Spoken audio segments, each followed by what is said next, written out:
Өткен тақырып бойынша бізде өткен тақырып қандай болды? Салмақ. Салмақ бізде формуласы қандай болды? P тең mg.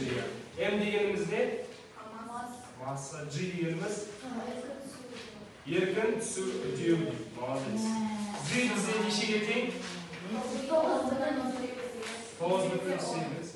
Есепте шығарғанда жуып шығармай қанша деп аламыз? G-дің өлшемділігі қандай? Ньютон. Жоқ. Метр секунд квадрат. Бүгін бізде жаңа тақырып 80-ші бетті ашыңдар.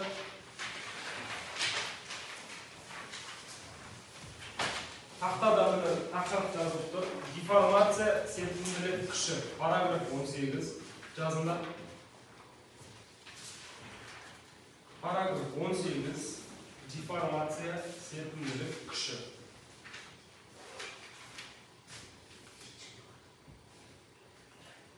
Деформация серпімділік күші.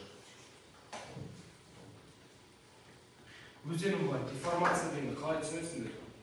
Заттың қалпын өзгерту, өз қалпына келмеу. Деформация екі түрі болады. Пластикалық и серпімділік. Серпімділік бұл өз қалпына келе алады. Мысалы, пластикалық бутылка сияқты. Өз қалпын өзгертеді, бірақ бірнеше уақыттан кейін өз қалпына келе алады.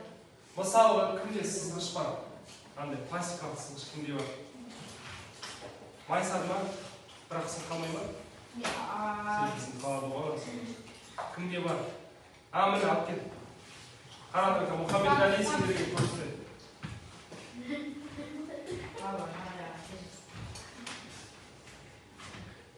Енді қараңдар, отырайық.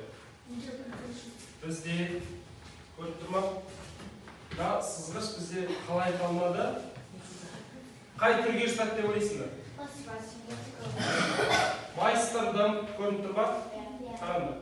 Орнына тұрдым. Белгілі бір уақыт ішінде қараңдар, неседі? Өз қалпына келіп жатыр. Енді міне қазір қара уақыт қалпына келіп жатыр. Тыныш.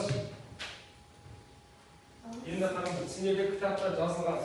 Бірінші абзацта қара сөзбен жазып тұр ғой. Дене пішінінің немесе өлшемдерінің өзгеруін деформация деп аталған дәптерге жазамыз. Жазыңдар. Жоқ, жазамыз біз. Дене пішінінің немесе өлшемдерінің өзгеруін деформация деп атаймыз. Тақтадағы формула дәл жазғандар қазір өзіңіз түсіндірген кітапта тұр.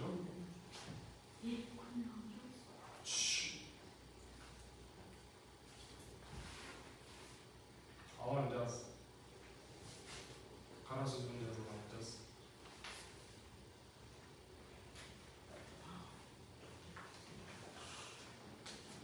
Сонда деформация деп біз нені айтады екенбіз? Дененің немесе өлшемдерінің өзгеруін деформация деп атаймыз. Енді қараңдар, бізде көрінген ма? Үш тақырып жатыр ғой. 1, 2, 3 деп. Екіншісінде жазылған деформация пластикалық және серпімді деп бөлінеді. Жазыңдар.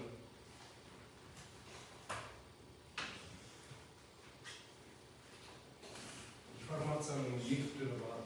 Сендерде тақырыпта көрсетіп тұр. Қараңдар. Деформацияның екі түрі бар. Серпімді және пластикалық. Пластикалықты біз серпімсіз деп айтуға болады. Одан кейін серпімдінің астына жазыңдар. Сыртқы күш әрекеті тоқтағаннан кейін дене қалпына келеді. Ал пластикалық сыртқы күш әрекеті тоқтағаннан кейін қалпына келмейді. Мысалға, жаңа маған кім? Үміт па сызғышын көрсетті ғой? Шұғылада сызғышын көрсетті. Оларды мысалы мен сыртқы күш өз күшімді әсерінен майыстыратын болсам, ол не істейді? Сынып қалады. Ол өз қалпына келе ме одан кейін? Жазыңдар.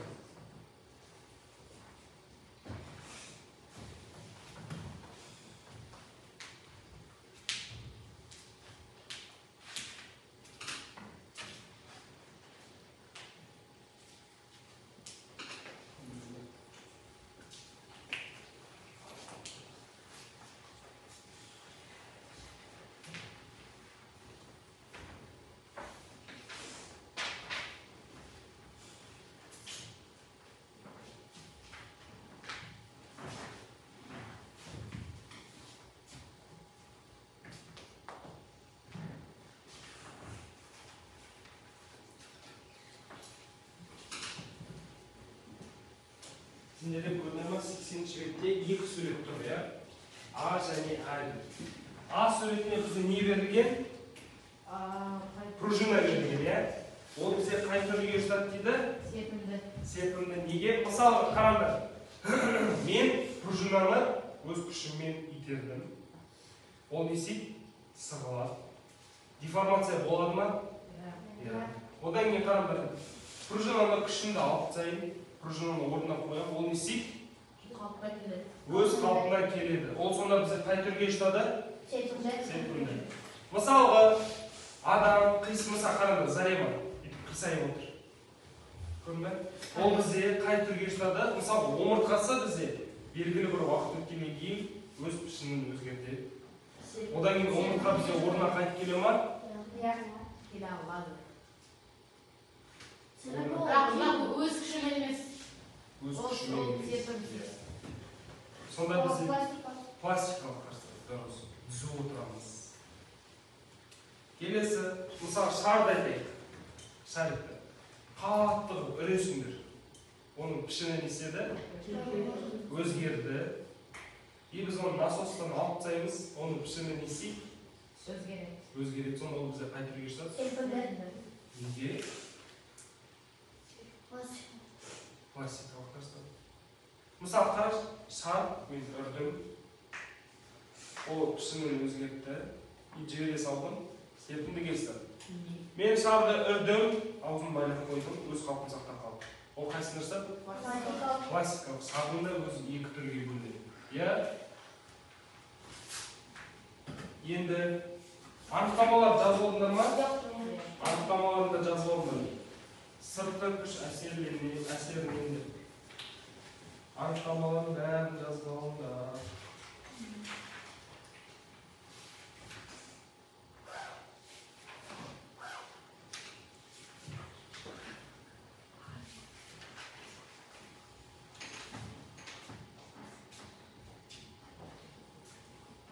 Мысалға, бізде пружиналарында өз түрлері болады. Қатты жуан пружиналар болады ғой. Мысалы, күш салам, деформация болады, өз қалпына келеді. Яғни ойыншықтар болады ғой, кішкентай. Сол жердегі кішкентай жұп-жұқа пружиналар болады. Мысалы, мен оған күш салдым, осы қолмен күш салып кәдімгідей осы бұрап нетем. Ол өз қалпына келе ме? Китайский болса жоқ. Китайский болса жоқ. Негізі жоқ. Неге? Өйткені бізде пружинаның материалына байланысты, пішініне байланысты, тағы неге байланысты? Алдында сабақтарда өттік біз. Жоқ, біз осы сабақтың алдында тақырыптардан қандай тақырып өттік? Өлшем бірлігін айтады. Килограмм бөлінген метр куб. Тығыздығына байланысты. Сонда бізде пружиналардың несіне байланысты? Тығыздығына байланысты. Дұрыс. Жазыңдар ма анықтамаларды? Тез-тез жазамыз.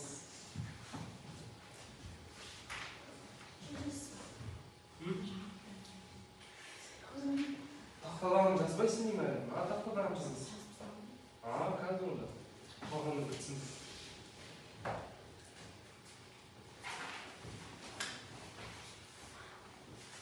Енді 81-ші бетті ашыңдар. 81-ші келесі бетте. 3-ші тақырып шақты. Оқыңдар. Қара сөзбен жазып тұр. Не дейді?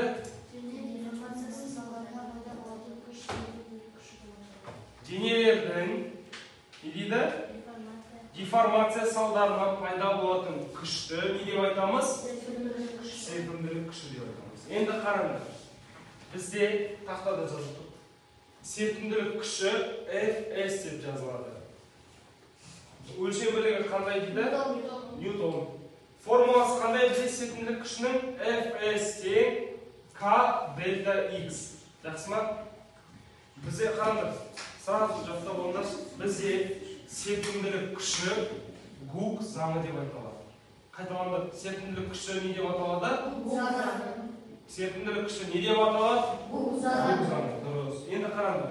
Бізде осы формула бойынша жазыңдар. Fs тең, F серпімдігі күші тең, K көбейтілген дельта X. Бұл жердегі K дегеніміз қатаңдық. Мысалы, қатаңдық бұл әр денеде әртүрлі. Қатаңдығы деп, мысалы қараңдар, пружинаның қатаңдығы әртүрлі, ағаштық әртүрлі болады, және пластикалық денелер дейді ғой, әртүрлі болады. Өлшем бірлігі қандай дейді қатаңдыққа? Ньютон бөлінген метр. Дельта X дегеніміз серіппенің ұзындығы. X дегеніміз не дейді? Серіппенің ұзындығы. Оны біз мысалы пружинаны алдық, пружинаны есептейміз. Пружина бастапқыда 50 сантиметр болды. Мен белгілі бір күш салдым, 35 сантиметрге еседі, 35 сантиметрге қысқарады. Сонда бізде дельта X-ің формасы қандай дейді? X1 азайтылған X нулевой дейді. X1 деп біз нені аламыз? Бастапқыда қанша сантиметр дедім? 50 деп аламыз бастапқы. X нулевойды мен қысқартқан кезде қанша сантиметрге тең дедім? 35. Сонда дельта X бізде нешеге тең болады? X1 50-ден азайтамыз 35-ті, дельта X нешеге тең болды? 15-ге тең болды. Қазір оны есеп барысына түсіндірем.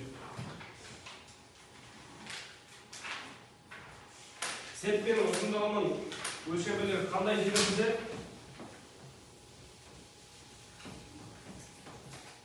Өлшем бірлігі қандай? Метр.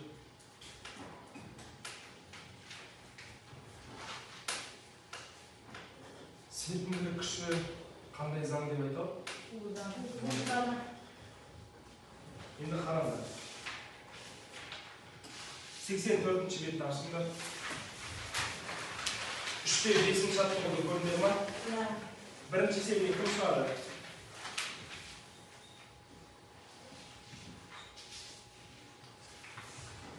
Бірінші есебіне кім шығады? Үнжу шығасың ба? Екінші есебіне кім шығады? Мұхаммед Али. Мен даже таққып өткен жоқпын. Есепті. Есеп шығады. Формула бойынша түсіндірем біз, кел. Ар жаққа. Үнжу жүзі. Мұхаммед Али ар жағында. Сен ел сіздің жүздегі жаттығын келесіз.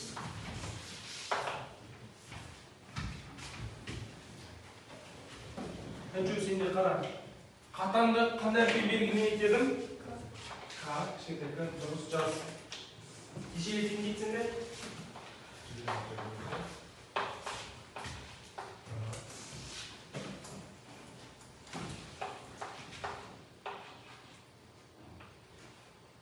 Содан кейін егер таспаға 10 километр күш сонда бізде қандай әрпен белгіленеді?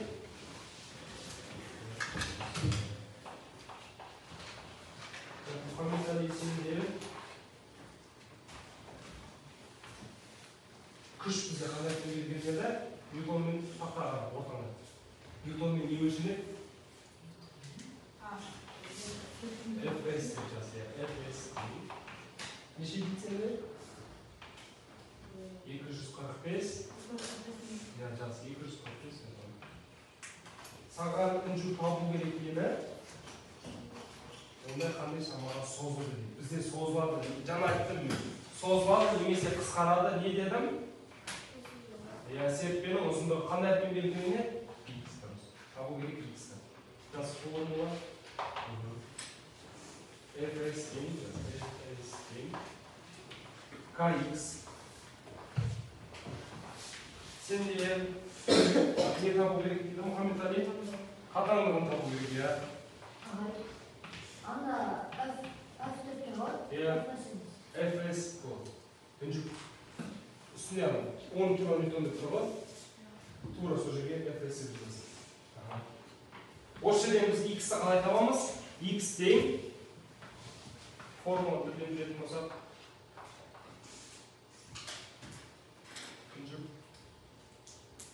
мысалы x-ті қалай табамыз? X'ni azaytib, X'ni Жоқ, x тең fs бөлінген x-ті тауып отырсың. X тең fs бөлінген қатаңдыққа жаз. X тең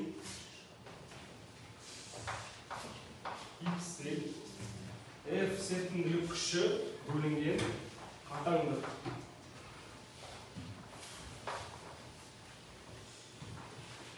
Орында отырып бедел үшінші есепті шығара берші маған. 3/5 жатты ғой. 3/5.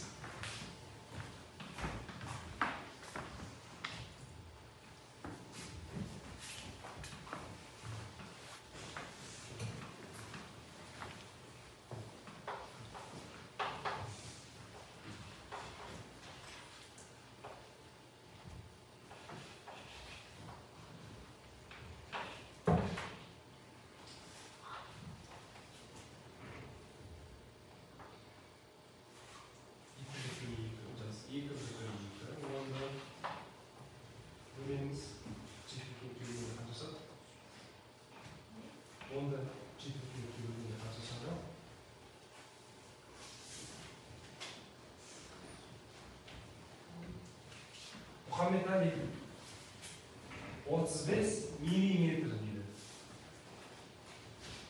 Біз миллиметрді естиміз. Қыбырсыз айналдырамыз.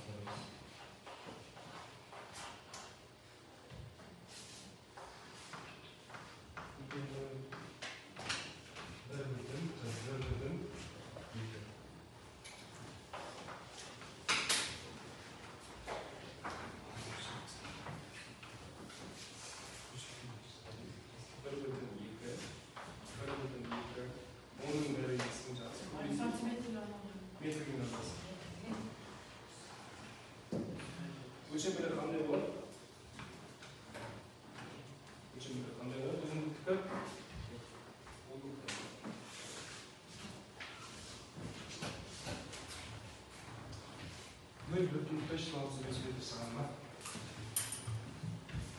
Дәреже бойынша жаттатқыздың ғой сен деді. Иә? 10-ның минус 3 дәрежесі бізде қалай аталынады?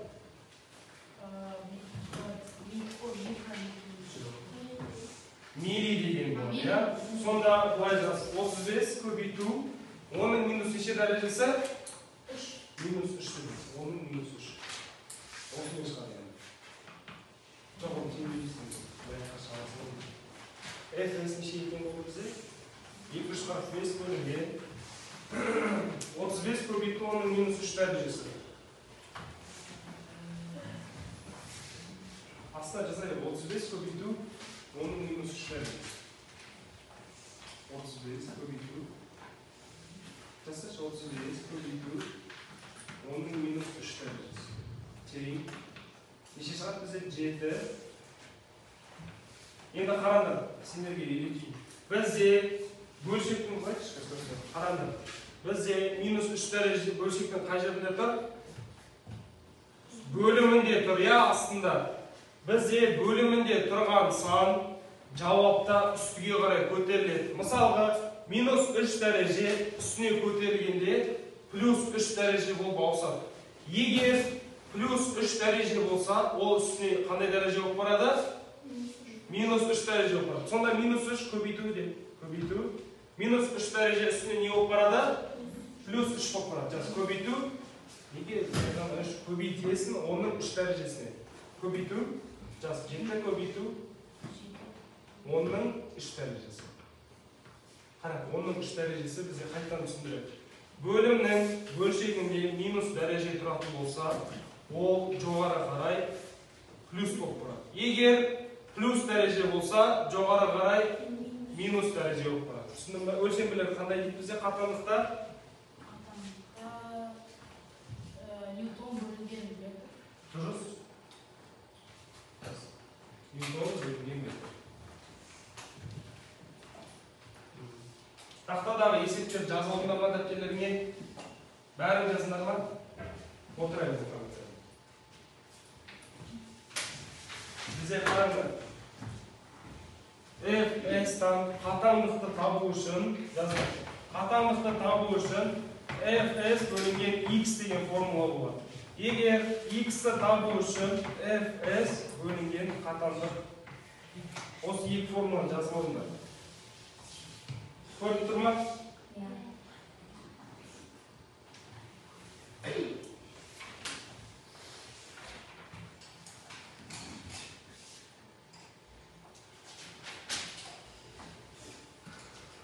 Енді орында отырып бәрін жазыңдар. Берілгені жазыңдар. Берілгені үш есеп берем қазір. Үш есепті кім бірінші шығарады? Плюс бал қойып. Жаздар. Бірінші есеп. Жоқ. Сен шығарып болма негізі? Шығар. Ол сенде жеке тапсырма өзіңе. Қараңдар. Берілгені жазыңдар. F серпімділік тең Fs тең 250 килоньютон. Кило дегеніміз оның неше дәрежесі? 3 дәрежесі. Жаздар килоньютон. Астына жазыңдар қатаңдық тең К тең 25 ньютон бөлінген метр. Ньютон бөлінген метр. Табу керек нені? X-ті табу керек. Дұрыс есеппен орындауға. Екінші есеп жазыңдар. Берілгені бірінші есепте х-ға келтіресіңдер килоньютон дегенді. Екінші есепте жазыңдар. Қатаңдық тең К тең килоньютон.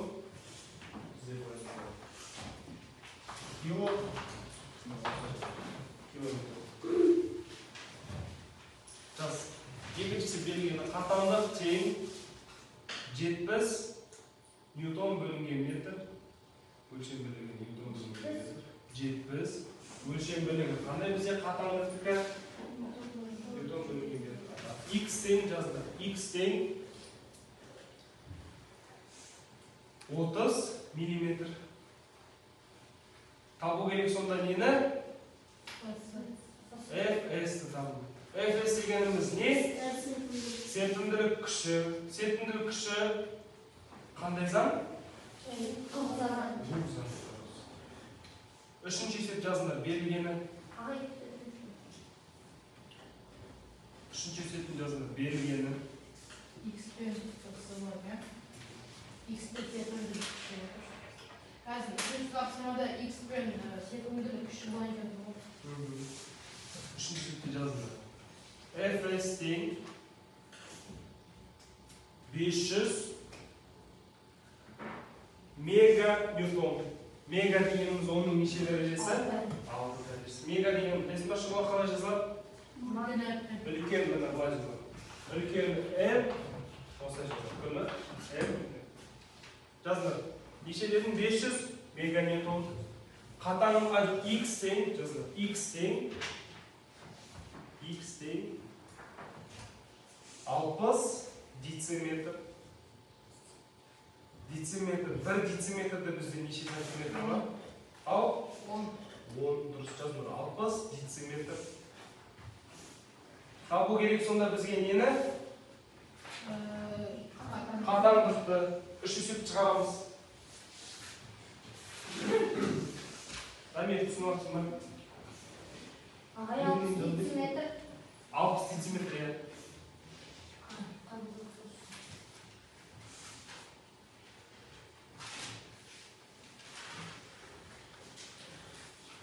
Орындар бірінші есепті біткенде қол көтеріңдер. Екі есепті біткенде кім бәрі біледі? Все күшті.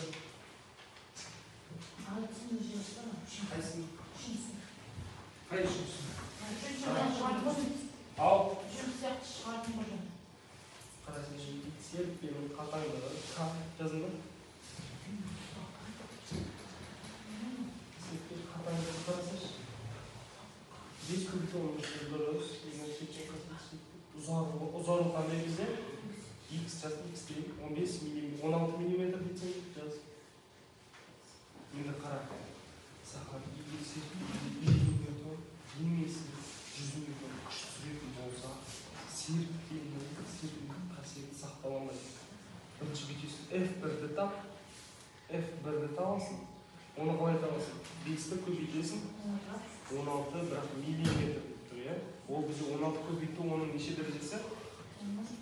Миллиметр дегеніміз неше дәреже? Минус 3 дәреже дұрыс. Енді қара, сенде шыққан болса 5-ті 16-ға көбейтсең 50 шыға ма? Жоқ. Біріншісінен қасиет сақталмайды. 5-ті 16-ға көбейтсең 100 шыға ма? Осы екеуін есепте, сосын мен сенде белгілі 50 мен 100 деп тұр ғой, сонымен салыстырасың. Қайсысын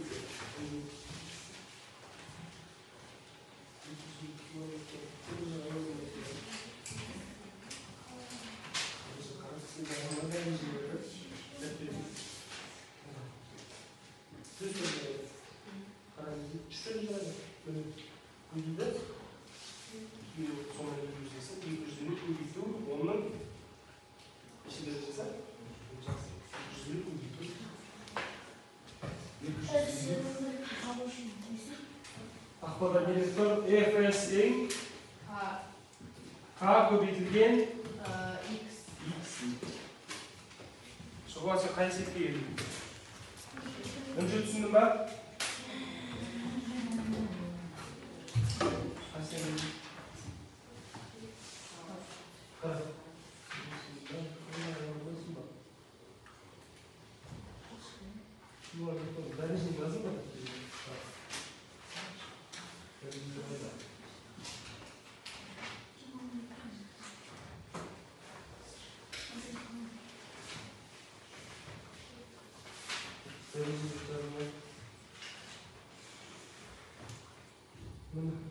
Оның 3 дәрежесін дейді.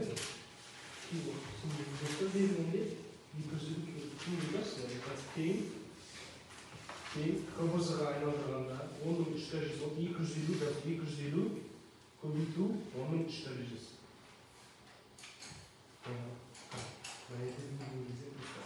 Он шықты ба? Оның жаңа жазасы көбейту оның 3 дәрежесі. Көбейту, бөлінес, көбейту. Меганьютон деген неше дәреже? Минусы несіне бәрі 6 плюс дәреже болды.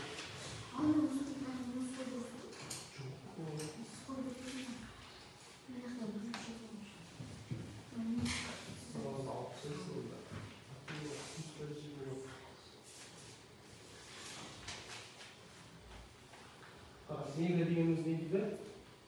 Оның неше дәрежесі? Плюс 6 тең 500 көбейту оның 6 дәрежесі. Кім бірінші есепте болды? Қанша шықты? Ол бізде қараш. Дельта X бізде, Мұхаммед Али қара. Дельта X бізде егер 2X берілсе. 2 миллиметрмен мысалы берілгенде былай айтылады. 7 миллиметр және 60 деп беріледі. Сол кезде дельта X-ті табасың.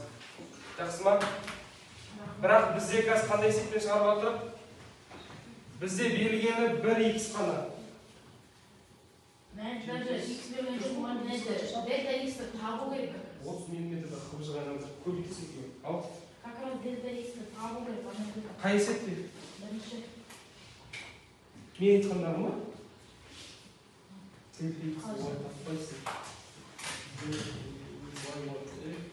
X по формула. X тең сонда болып қалай? Болды. F бар ма? K бар ма? Килоньютон дегеніміз дәрежеге келтіресің.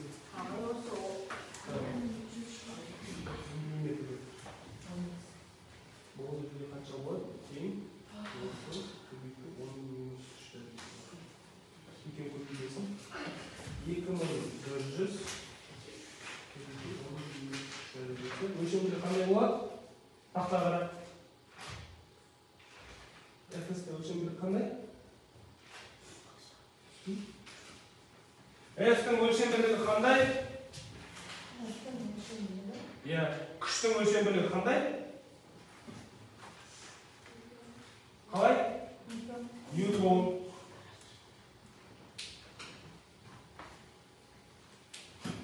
Сықыла тұрмай мерас. Қай есеп шықпай тұр айтшы. Ал. Неге? Үнжі берес. Қай есеп шықпай тұр. Қара, көрдіңіз? Бізде формула x табасыз дейді. Тақта не дейді? F-ның не дейді қарасын?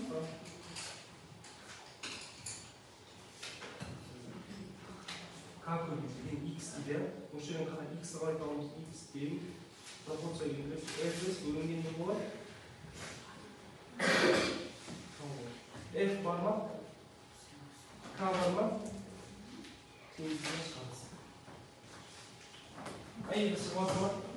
Қайсың?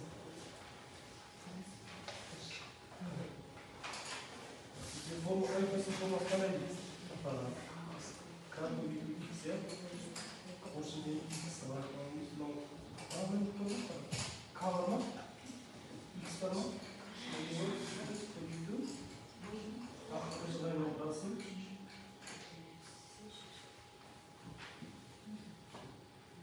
Қанша 2100 оның неше дәрежесі? Өлшемдері қандай еттік? Күштің өлшемдері қандай? Тағы да айтамыз. Ньютон. Түсіндің ба? Екінші есеп. К-ны айтамыз. X қой. Өлшем К-ны қалай айтамасын? F бөлінген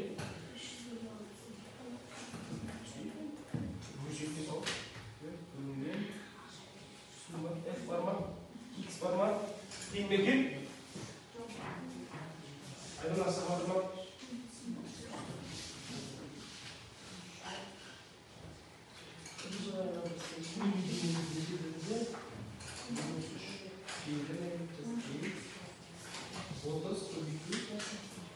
Оның минус 3 дәрежесі. Көзбенде минус 3 дәрежесі.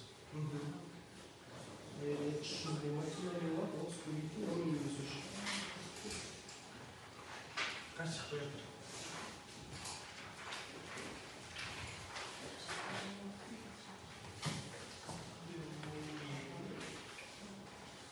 Kaçsın?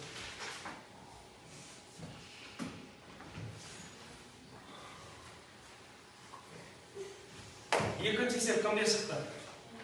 Қанша шықты?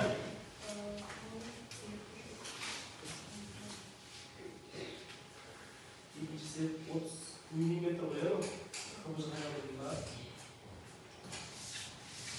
Милли деген соның неше дәрежесі? Сонда жас 30-дан теңдеу. 30 көбейту. Не қара. 70-ті көбейту солай соғын көшіп. 70 көбейтуіне қанша жар?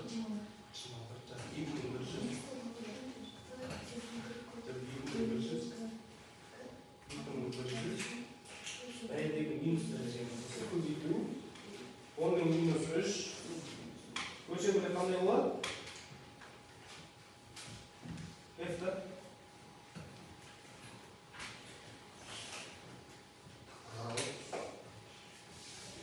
Күштің өлшемдері қандай? Ағар сұрайын. Ньютон. Ағай еще тағы бір қандай 9 дәрежесі? Я. Ол қалайда? Тера. Тера. Айттым оғылымда. Дәрежелер жақтағандар.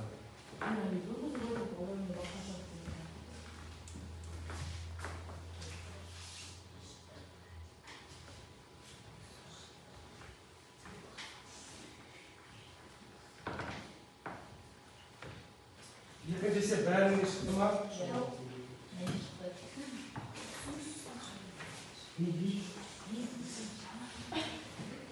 Кімге тақырып түсініксіз болды? Неге? Қараңдаршы бізде. Формуланы түрлендіру білесіңдер ма? Ауырлық күштің формуласы қандай дедім? Ауырлық күштің формуласы mg. Бізде серпімділік күштің формуласы қандай дейді? F(S)тен K көбейтілген X болады, я? Осы жерде мысалы қараңдар. Біз мысалы F-тен mg-дан массаны табу үшін қалай болады сонда? F бөлінген G болады, я? Осы жерде серпімділік күшінің K-ны табу үшін сонда формула қалай болады? X қиын ба екен? Осыған түсініксіз? Неге?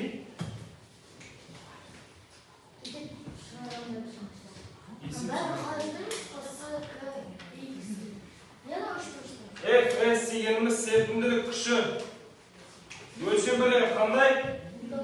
Ньютон. К дегеніміз не? Осыны жаттайын өтсіңдер ма? Өлшем бірлігі не? X дегеніміз не дейді? Серіппенің ұзындығы дейді. Өлшем бірлігі қандай? Метр. Сонда К-ны табатын формула қандай? Fs бөлінген X. X-ті табу үшін сонда К дегеніміз не шығылады? Қатаңдық өлшем бірлігі қандай дейді? Тақтада тұрған затты айтамын түсін. К дегеніміз не? Өлшем бірлігі қандай? Бөлінген М дегеніміз не? Метр. X дегеніміз не шығылады? Ұзындық өлшем бірлігі қандай? М дегеніміз не? Метр.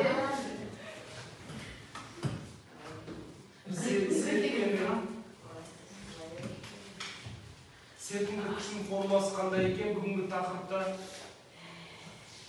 Fs тең К көбейтілген X. Бізде серпімділік күші ненің әсерінен шықты? Дәптерде жазыңдар. Мұхаммед Али, тыңдаңдар. Не дейді? Деформация әсерінен шықты. Деформацияның бізде неше түрі бар? Қандай?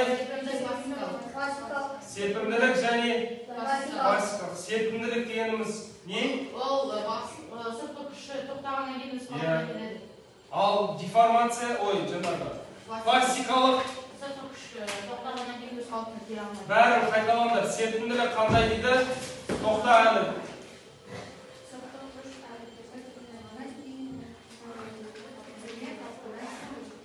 Дұрыс. Ал классикалық деформация дегеніміз не? Заттың сыртқы күшінен өзінің қалпын өзгерту. Дұрыс. Үй жұмысына жазыңдар. 84-ші бет. Үй жұмысына жиналма жазыңдар. Күнделікті ашып. Үй жұмысына 84-ші бет. 3-5-ші жаттығу. Қалған 3 пен 4 қалды ғой. 1 мен 2-ні шығарды. 84 жетегі 3-5-ші жаттығу қалғаны. Бүгінгі тақырып бойынша Үнжу 8 балл алды. Мұхаммед Али 8 балл алды.